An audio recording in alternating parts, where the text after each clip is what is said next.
Number 6, show by suitable net ionic equations that each of the following species can act as a Bronsted-Lowry base.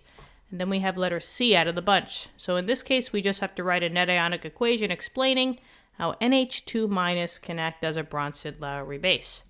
Side note, Bronsted and Lowry were two scientists back in the day that came up with this idea of acids and bases independently. So they didn't know one another, I don't think so. But they came to the same conclusion, which is kind of crazy. And they observed that bases always accept H pluses. And H pluses is the same thing as hydronium. They're hydronium ions, and sometimes you might see H plus as H3O plus. Tomato, tomato, right? Sometimes throughout this chapter you will see me just write H plus, but sometimes it's better to actually write H3O plus, but they mean, they're identical to each other in terms of their, meaning. So we'll just strip the H3O plus for right now. Now, remember, the base is always taking or accepting the hydrogen from the acid. How do I write that in terms of a net ionic equation? Well, down here, I just have to show that my base is on the same side as my H plus. That way they can come together and the base will take the hydrogen. So here's my base. So let's start there. NH2 negative plus H plus. Now generally if you're doing a net ionic equation with ions, aka charged,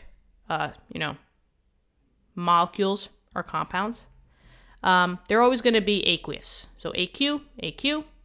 And also, since we're dealing with acids and bases, you're dealing in a water solution, so aqueous as well. Aqueous means water, right, in water.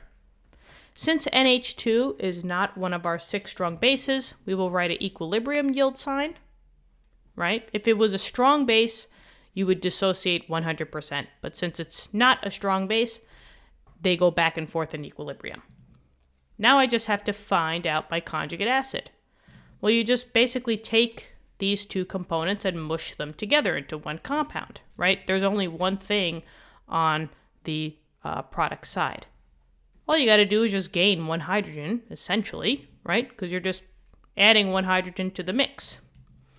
So instead of having it as NH2, I can just add it as NH3.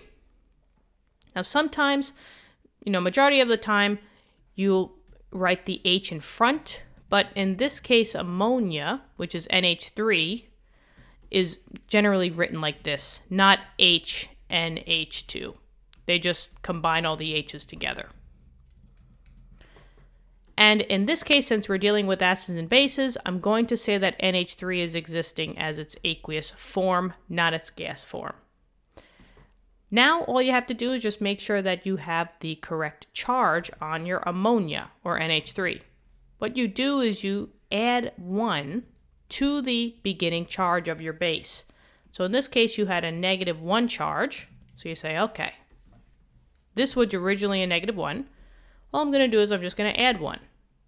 -1 plus 1 is 0. So I actually don't have to write anything at all. And now we're done. This is your balanced net ionic equation. That's it, guys.